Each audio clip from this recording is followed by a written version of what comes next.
for another episode of Keep It on the DL. I'm Devin Bonanno, and alongside with me down the road is Louis Angelillo. We got a big episode coming up. Obviously, probably the biggest sports week of the week because of the NFL draft. But let's start off with some minor topics real quick, Lou. I know you have some MLB news that you wanted to share.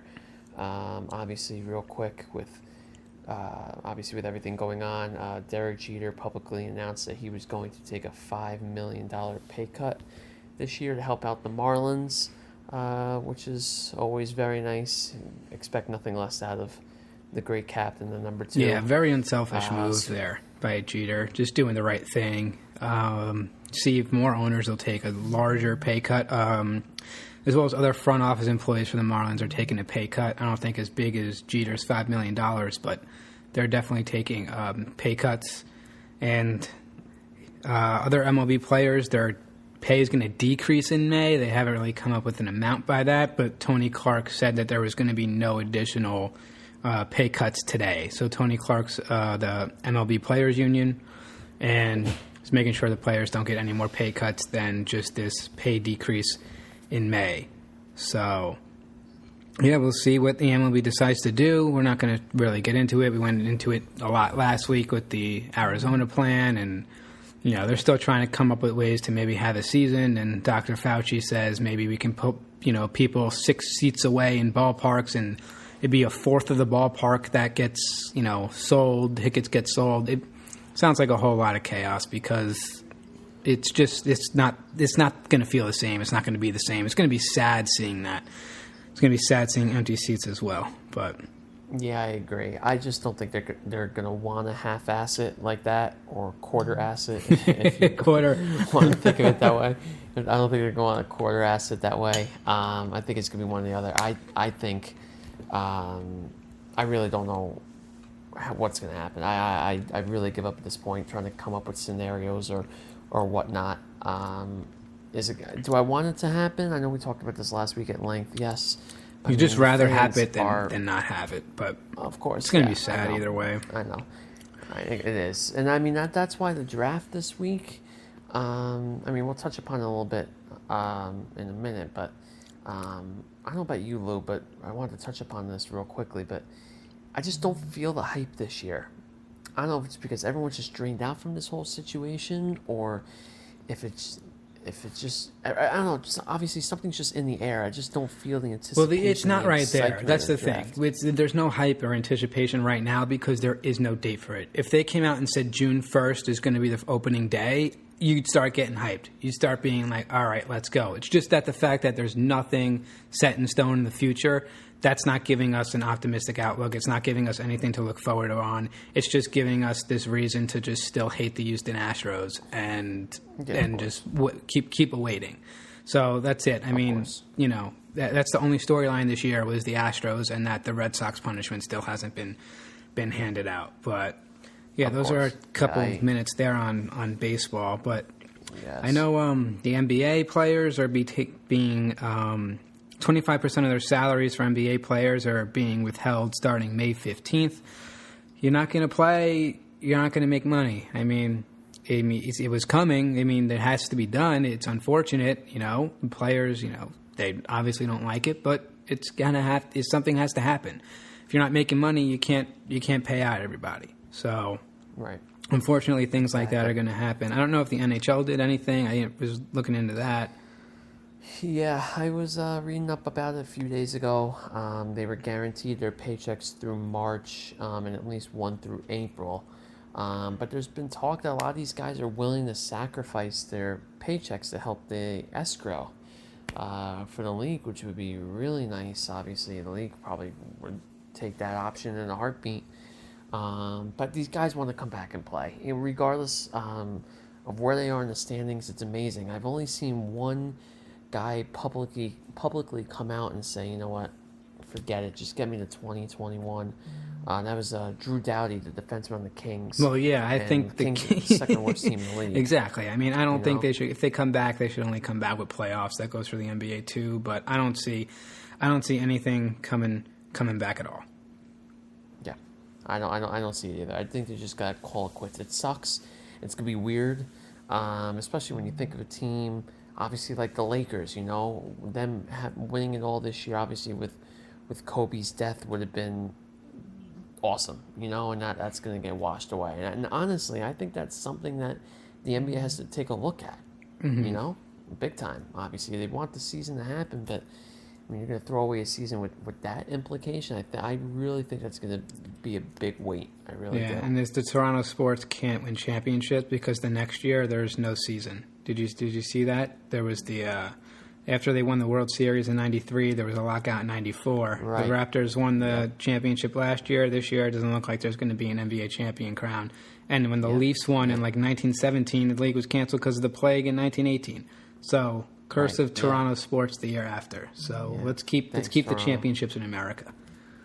Thank you. Oh my God. Well, anyway, we were talking off the air. This is kind of a hot topic, probably the hottest topic in the sports world right now. Obviously, is the MJ documentary. I mean, for all these years, they've been holding back on it. Perfect time. It's almost like they knew that this was going to happen, this whole pandemic thing. They released it. ESPN toying with us, releasing only one episode every Sunday for the next, I believe it's the next 5 weeks, Lou, right? Next 5 weeks. May 17th is the last. They air 2 parts every night, so it's 2 hours. And then May 17th will be the finale. Yes. And obviously very, very... it's been in high demand for as long as I can remember. I've been hearing about it, that they've had this in the works. But listen, for one, I can't watch stuff on TV. I cannot watch a show on TV. I need to binge watch it. And last night it was killing me that I could not watch this thing because everyone obviously was talking about it. It sounded like it was the greatest thing in the world. I've been excited about it, but I just want to be able to watch every single one of them in sequence. Because I'm that excited about it. Like I wouldn't be able to wait until next Sunday. I wouldn't be able to wait 30 seconds later. You know, I need to watch it right then and there. Yeah, I mean, when there's nothing going on like this, this is what I'm anticipated for. Like you said, there's no anticipation with the MLB right now. There's anticipation for MJ in these documentaries, so I'm watching it, man. So it was fantastic. I loved it. I can't wait for parts 3 and 4 to come out.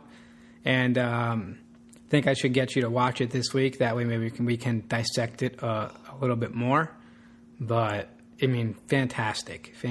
Jordan's the best.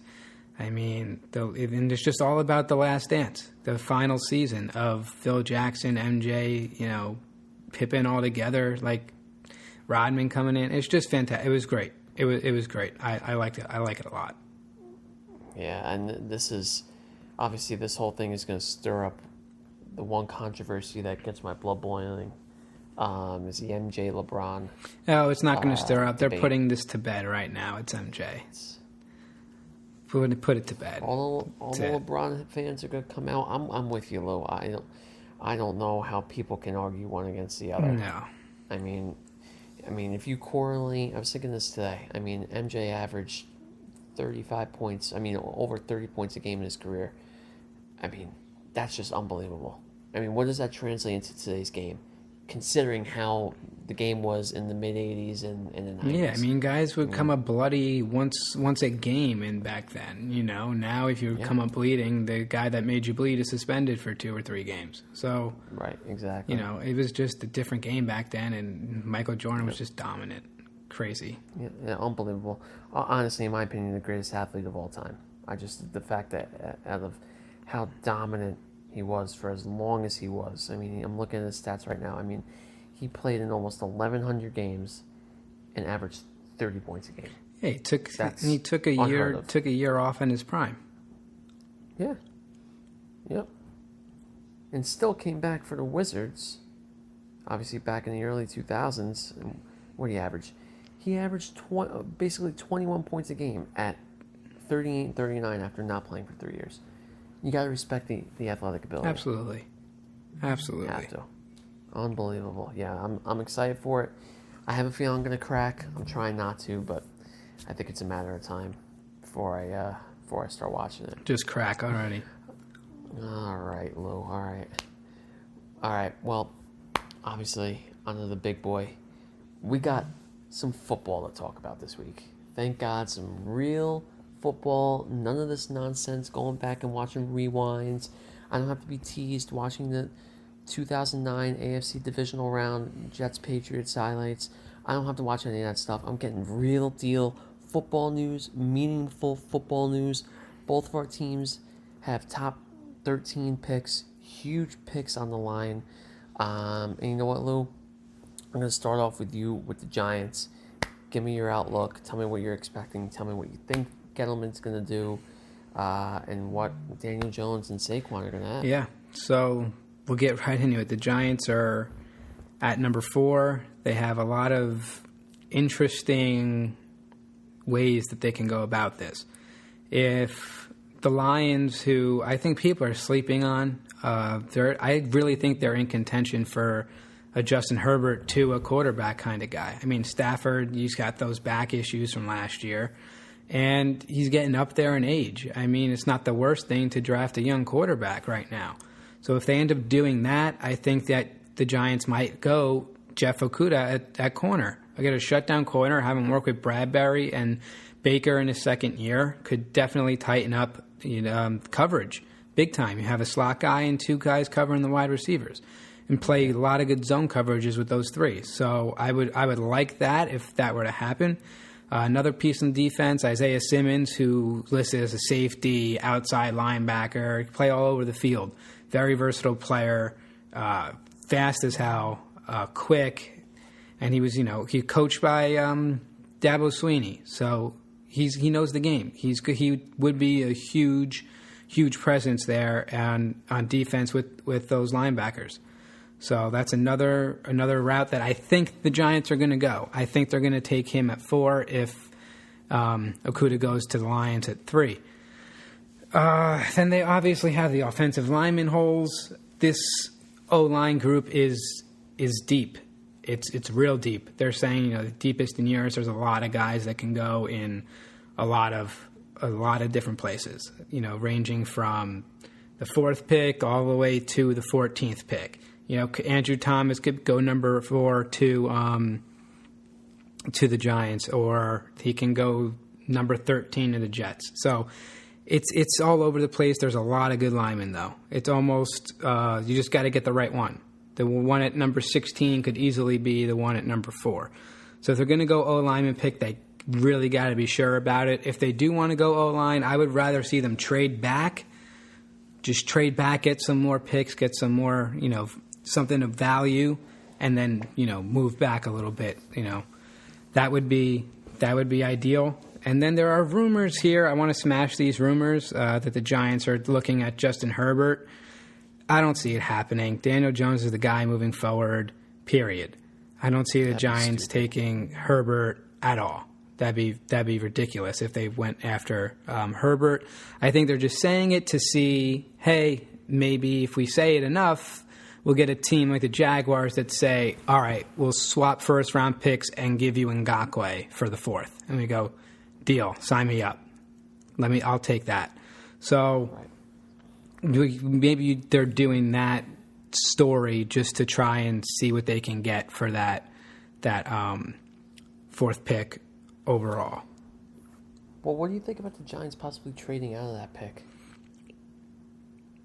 I wouldn't dislike it. I wouldn't like them passing on Okudah if he's there.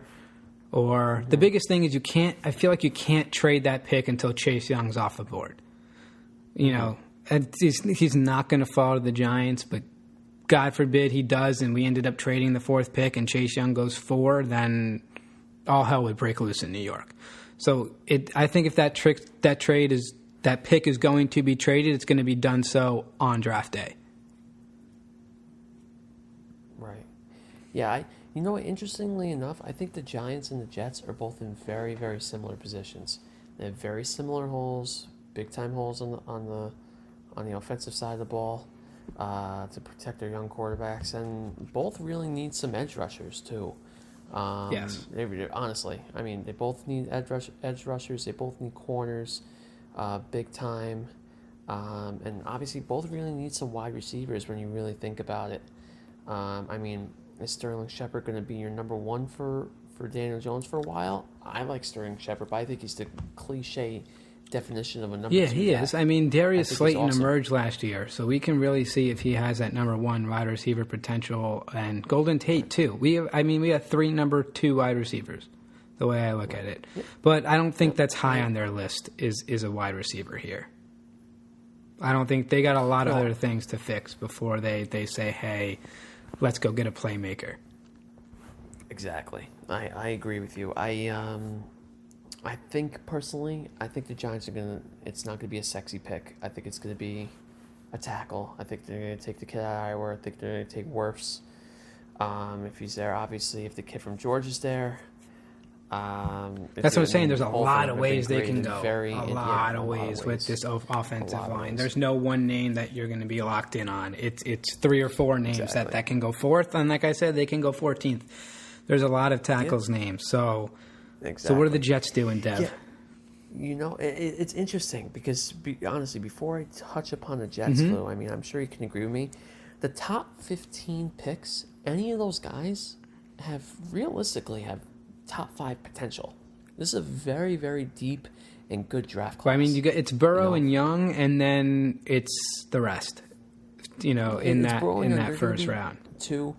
You know, I saw a mock that the Skins passed on Chase Young, and I said, "There's absolutely only for a quarterback. That had to be the only." But still, I don't get why they would do that. I mean, I don't think Haskins is the guy, per se. I really don't think Haskins is the guy. I never thought Haskins was going to be any guy. I just don't see it. Can't judge him like that. I just don't see it. Give the kid another shot. I don't see it. They have a lot of equity. But, anyway, with the Jets at 11, personally, I mean, I love Joe Douglas. I'm a big Joe Douglas guy. Just as with the draft every single year, smoke screens are getting thrown left and right. I try not to listen to any rumor right now. No, not here. Who's trying to trade up? Who's going to get who? You can't believe anything. Whatever is in the war room stays within the war room. I really believe that. And Joe Douglas has been keeping his lips sealed and saying the most cliche answers. I can't read him. I don't think anybody really can. But judging off his other moves, I really think that they're going to go tackle here. As a fan, I want them to do the sexy pick. I really want them to take the CeeDee Lambs or the Ruggs of the world. I would love that for Sam. I think both of those guys are going to be studs. Obviously, Lamb coming out of Oklahoma and Ruggs coming out of Alabama. It's going to be a tough decision for the Jets. What I would love Joe Douglas to do will be to trade out of that pick. Maybe the Eagles come calling and they offer them a first next year and you take your lineman back. I think they're at 23, I believe. They're at 21. It's going to be interesting. I think the Jets are going to have a lot of options at 11. But what I think is going to happen, I think they're going to stay put. That'd be awesome if Becton drops. That would be great. Even if Andrew Thomas drops, possibly. That's what I'm saying. All these linemen could drop. You don't know. All these linemen can drop. There's a lot of talent. And like you said, after 3, there could be a lot of trades. A lot of different things can happen. But I mean, I really, really love CeeDee Lamb. I love Henry Ruggs. I love Jerry Jeudy too. I love all 3 of those wide receivers. That's why I don't think Ruggs is going in the first round. You think Ruggs is gonna fly in the first? Yeah, I don't think he's going in the first. I'm not seeing it. I'm not seeing him go in top 20. No way. I'm not seeing him go in top 20. I think he's a lock for the first round. Way too much talent at wide receiver. Way too his speed. He's unbelievable. Let me just say this: if the Jets go Ruggs, there's going to be pitchforks and fire. I don't think so. Yes. If they go Ruggs over CeeDee Lamb and Jeudy, forget it. Those are the 2 best wide receivers in this period. And then I think the LSU kid Jefferson's number 3, and then Ruggs could be 4. But he's not. I don't see 4 wide receivers going in the first round.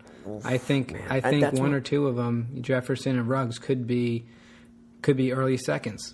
I really think you're overdoing it on this Ruggs kid.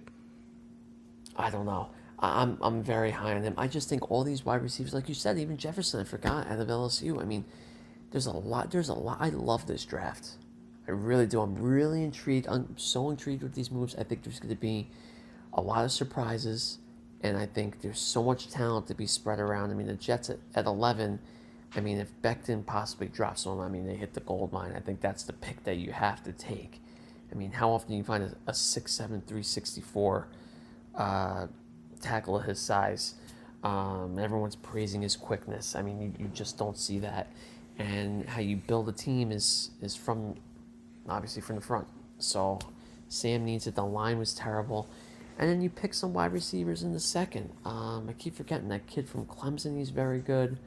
That everyone's high on too in the second round. So we'll see. I wouldn't be surprised if the Giants traded out of that pick, honestly. Even if they just swapped. But Yeah. again, one thing I want to talk about too is I'm not sold on the Finns taking a quarterback. I'm really sold on them not. taking a quarterback in the first round. Maybe Why? not at number 5, but definitely in the first round. They have to. But why, I though? think I think that's what this whole year's was set up for.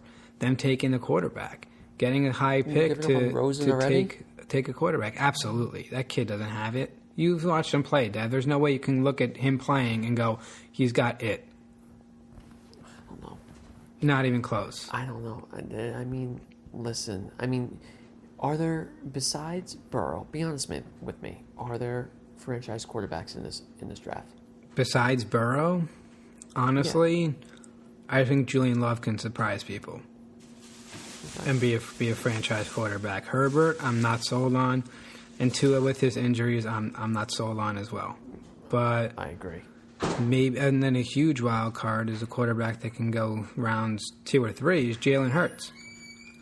Yep. So I'm sure people are trying to get him to change positions, maybe, but I can see him maybe being just maybe a 1-2 year wonder almost. Just being like, oh wow, he performed those couple of years and then just slowed down. But in terms of franchise quarterbacks, I'm really looking at Burrow, and I think Julian Love could be a franchise quarterback too. I do. I respect that. I like Love a lot, and I think Burrow is stereotypical franchise quarterback. Yeah, right there. Burrow's going I to be think- legit. He's not going to do much with Cincinnati, I don't think, but he's going to be good. And they held on to He's gonna AJ be Green very for him too, so that's a fun piece for him. Yep, for him big to have time. there. Yeah, I think it's cool how he's going to Cincy. I think everything obviously comes full circle. He's an Ohio kid. Obviously, the Buckeye transfer too, and obviously, I mean, when he's getting drafted number 1 in the Bengals, it's cool. And I think, I mean, do they hang on to Dalton and kind of mentor him? Yeah, I mean, that's the thing. I don't know. know. But Dalton said he's willing to return as a backup quarterback. I mean, for $17 million, I would too. So Yep. they're not getting anyone to bite on this. See, the only way to trade Andy Dalton would be for like a fifth round and above pick. I don't see Dalton going for anything higher than 5. Yeah. If you're a team, maybe that's what the Dolphins can do, Dev. If they don't want to take a quarterback in the first round, Yeah. they can take Dalton. Might not be Like, bad. all right, we'll give you our 6th rounder for Andy Dalton, Yeah. and do Might that. not be a bad idea. Is Fitzpatrick gone there now? Yeah, I think he's gone. He's I'm pretty a sure. free agent then. Yeah, he's a So free agent. yeah, I mean, maybe they can do that and trade up for a quarterback next year. That's the thing. If you don't believe anyone's your guy at quarterback, I feel like you just can't take a quarterback to take a quarterback sometimes. Like you can't just be like, yeah, you know what?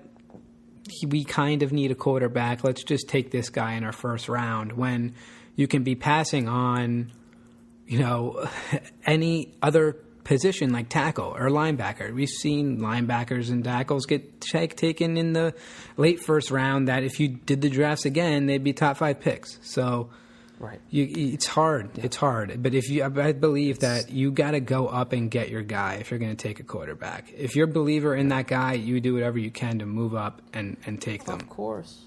Of course, and you've seen it in years past, obviously, with Goff and Wentz and Trubisky, obviously, famously, which looks like it's going to be a dud for the Bears, unfortunately. Yeah.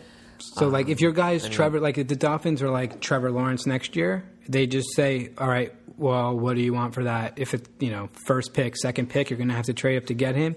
You do everything you can. You say 2022, okay, 23, okay, 24. All right, we'll give you those 3 years of our first round picks for Lawrence. If that's your guy, you got to get him. Exactly. I agree. I mean, you see that every year. Guys that want to take their franchise guy. And I think that's what's going to happen with the Chargers too. Whoever's left over from quarterback. I mean, between Herbert and Tua, who do they take? Right. I mean, Tua's kind of a cool pick for them. Obviously, being in LA and being the closest city to Hawaii, I mean, it's a perfect destination for him, being close to home. I'm sure there's a decent Hawaiian population out in LA. That's how they can market him, moving into the stadium, moving into these new unions. Yeah, market him for about a year until he gets hurt again. Yeah. I don't know. I'm not a Tua guy. Even when Tua was healthy, I'm not. It's his hip, and he has two ankle injuries, both ankles. I know. Yeah. No, I'm with you. But I've never seen the media be so obsessed with someone's hip before in their life. All the time. Oh, he looked like he was moving great at the combine, and you just see him walking in to get changed. I mean, it's unbelievable. Hips don't lie, Dad. Hips don't lie. Hips don't lie, though, as we saw in the Super Bowl. Oh, my God. But listen, at the end of the day, I mean, we can both agree. At tackle and at wide receiver, this is a very talented draft. I'm stoked. I really am excited to see what happens. I would be more excited if it was going to happen in Vegas with the boat and the setup looked unbelievable. It looked like I was so excited just for that. Like, not even players. Like, let's not talk about just for that. And then, now it's going to be done from the basements, and hopefully it doesn't look like the NBA Horse Challenge quality. Hopefully it's decent and it flows. That's all I hope for, is that it flows. And then they're also giving other teams, just to touch on this quick, they're giving teams like a pause button if they're experiencing technical difficulties. They're giving them like a pause button kind of thing. They're allowed to, stop the draft for a second to fix whatever issues they had. But they did a test run today, and John Elway said everything was smooth. So Elway says it's good to go. That's good. Yeah. No, it's gonna be interesting. I mean, what is Goodell gonna do? Is he gonna walk out from like his closet in his basement and say, with the 4th pick in the 2020 NFL draft, the Giants select, and then obviously whoever. Yeah, I mean, it's gonna be weird. Yeah, they're gonna send it into Goodell. Goodell's gonna get a text message, and then no one's gonna be there to tell him how to pronounce the name. He's gonna botch every name that he reads from his basement. Yeah, that's what I feel like is gonna happen. Exactly. Yeah, I'm pumped. So here I have 2 lists. I have one list of the quarterbacks in this draft, how I think they're going to be drafted, and then I have my rankings for it. So I got Burrow's going. I don't have what team they're going to, except Burrow to the Bengals. And then I think Herbert's going to go next, then Tua, then Love, then Fromm, then Jalen Hurts. So I think those are going to be a stud. Those are 2. I'm not high on Fromm. I saw him at Georgia. He didn't impress me very much. I think he was behind a great offensive line for college. He was behind almost an NFL caliber offensive line. So I'm taking Fromm's stats with a grain of salt, but that's how I think the order of it's going to be taking. And then my rankings are Burrow, Love, Herbert, Tua, Hurts, and Fromm. So those are your big quarterback names. I could see it. Yeah, I can't really argue with you there. I mean, I don't know why people are so high on Herbert. Remember when the Giants were thinking about taking him? last year, but he didn't come out for the draft. Yeah. But I'm glad they didn't. I'm really glad he stayed, and I'm glad the Giants stayed away from him. Yeah. I think that Daniel Jones pick, I mean, all the Giant, remember, that's a year ago when all the Giant fans were saying, who's this guy? He looked like he just walked out of math class. Most Giant fans.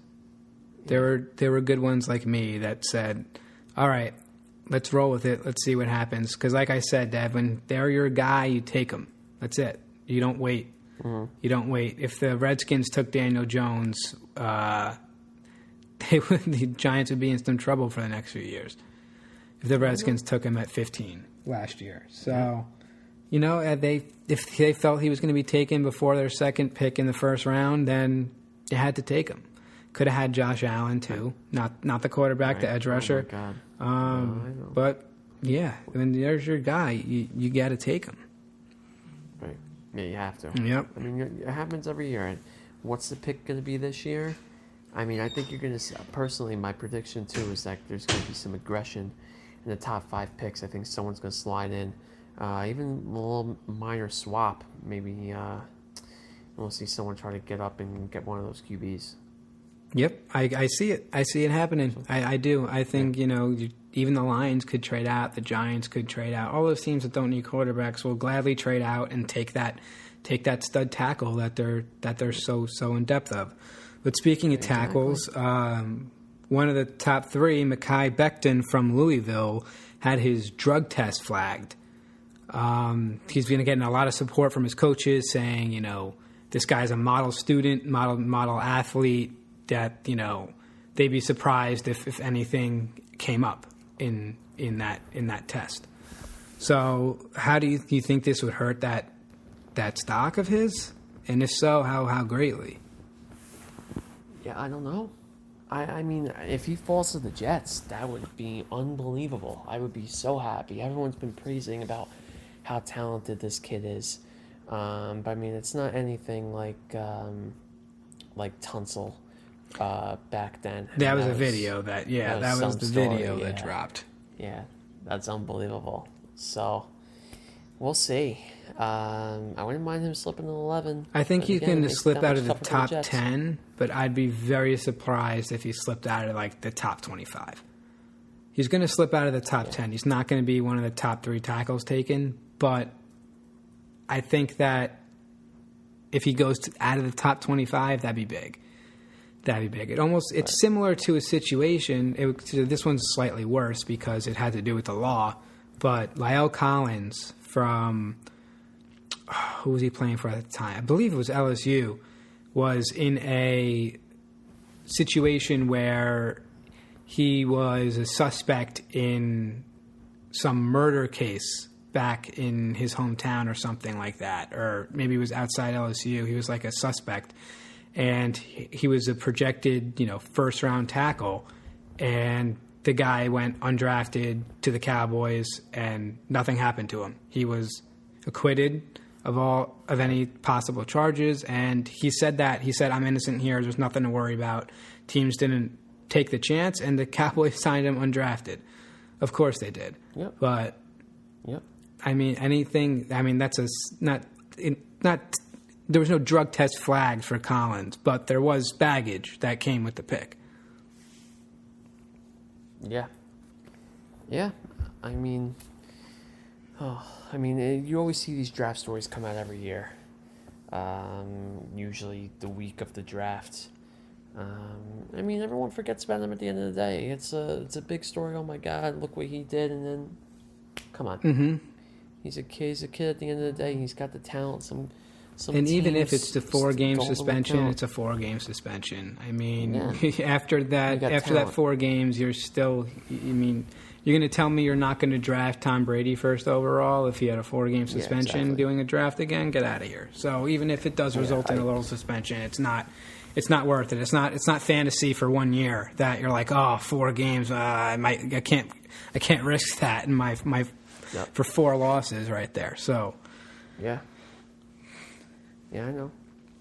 Oh, so there's that. I'm very excited. I'm right there with you. And the Jags have 2 trade pieces now. Ngakoue, who had a bunch of beef with the GM or someone higher up in the offices. The owner. The owner. That was the owner. Yeah. Wow, the owner came back and tweeted. Okay, yeah. Yep. He was saying how, the owner basically came out and said, hey, these tweets aren't going to get you traded any faster. Like, we understand, and we want to thank you for what you've done here over the last few years. And Ngakoue is just like, just get it done. And, she's just saying the tweets aren't going to make it go faster. The only thing that can make it go faster is a coherent and fair deal. Yeah, that can make it happen. this is just mind-boggling to me. Excuse me, it's not the owner; it's the owner's son. Tony Khan Owner's son. Okay. is the son, or the Gotcha. son of owner Saad Khan. I mean, how out of your mind do you have to be to talk to your employer like that? Even if you want to Crazy. raise- I mean, it looks bad for you too. What an idiot! Yeah, this is. He's decreasing his value a little bit. You go, all right, this guy might be a little bit of a head case now. Yeah, you have to think that. I don't know how you don't. Going out publicly, in writing nonetheless, and talking to For the world to see. to the owner. I'm just gonna say the owner because at the end of the day, he's an executive in the Jaguars, whatever it is. You know, I don't know. I could not believe it. And how about him even jarring back at him? I mean, they were going just the back and forth. Both Crazy. of them are just. I don't understand the mindset there. I mean, he's done. I don't see how he can dress up in a Jaguar uni again. I don't. Oh see yeah, it. definitely with the Jaguars, he's not playing. But even other teams now, there's a red flag around his name, 100%. Yeah, big time. His value is going to go down. Maybe you say, okay, he's not worth me giving up my, first or second round pick, but I'll do a third. Right. So he's hurting the Jags. That's what he's doing. He's hurting the Jags. And then we heard Leonard Fournette is on the Jags is also a potential trade piece they're talking about after he came out and said something about Cam Newton and said, I think we should look at Cam, bring in Cam. He's gone to the Super Bowl. He's former MVP. He can bring us, he can take us to another level, which I don't think there's anything wrong with. Absolutely nothing wrong with him saying that. Cam Newton is an interesting quarterback that's a free agent out there that can go to a team and help someone. Right. But I guess the Jags didn't like that, and it's like, all right, Fournette is now on the trade block. So he can be moved. I think both these players might be moved for draft pieces in this draft. Yeah, I don't know if I agree with the whole Fournette move, if it happens. I have no problem at all with what he said. I think it was very complimentary to Cam, obviously, too. But again, nothing wrong with what he said. He was complimenting him, saying he was a Super Bowl winning quarterback. You have a Super Bowl winning quarterback. Super Bowl caliber. Let's forget he lost that one to the Broncos. He definitely didn't win that fumble. Excuse me. But you know what? Still, a guy that's been to the Super Bowl and has had success in his career, I don't see why not. So I think it's going to be obviously a very hefty haul that the Jags will be offering big time, rightfully so. I mean, you talk about a guy that averaged almost 4.5 yards a carry last year and almost 1,200 yards. So obviously a good year and still in his second full year in the NFL. He stayed healthy last year, which is big. Yeah, that's big for him too.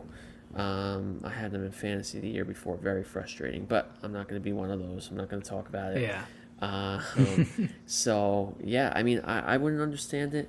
I mean, from a fan standpoint, I would feel bad for the Jags if they gave up on him this early. I think they would really regret it too. Maybe they might regret it, or if they can turn it into something, maybe not. But like I said, we've seen running backs around the league be a potential. You don't need that great running back to get to a Super Bowl. You don't need that great running back. You need a running back that doesn't turn over the football and can pass protect. I think those are two Super Bowl attributes of a running back. Yes, I agree fully. It's tough to find a Super Bowl winning team that had a dominant. Yeah, running and you know back. what? I was watching that giant Patriots Super Bowl because there was nothing else to do, and it was, I think, Easter Sunday. They were playing it on Fox, and you just see Brandon Jacobs just take on linebackers and give Eli time to throw. I mean, that's why the Giants were able to win that game, controlling the line of scrimmage. Yeah. It was right there, and Brandon Jacobs, no Hall of Fame running back by any means, but man, was he useful. Yeah, well, he was a big boy. He might as well play blindside. Exactly. Could play blindside for Eli. Get a running back that can get you those pass protecting yards and take care of the football and run heavy and fall forward. fall forward on those runs like Zeke does. Zeke's a big guy that when he gets tackled, he gets 2 extra yards because he falls forward. Exactly. So, yeah, I mean, obviously, Zeke is tough to degrade in a way. I mean, he's legitimately everything you want in a running back. Yeah. Too. So, I mean, I guess that's it for this week. Thank you very much for listening. As always, we'll be back next week at some point. Yes. Draft is tune in to Thursday, 9 o'clock, 8 o'clock, 8 o'clock, 8 o'clock. At 8. Really stoked. I think it's going to be a good one. And I'm sure we'll definitely recap at least the first round, the second round. Oh, absolutely. Yeah, I think, what does it go? It'll be done by Sunday, I think. Yeah, it's done by Sunday. Done by Sunday. Yeah. So we'll recap the whole thing next week. Yeah, so we'll watch from our basement as they announce from theirs. Yeah, we're on the same level as Roger Goodell. Probably the only time in our lives we'll say that.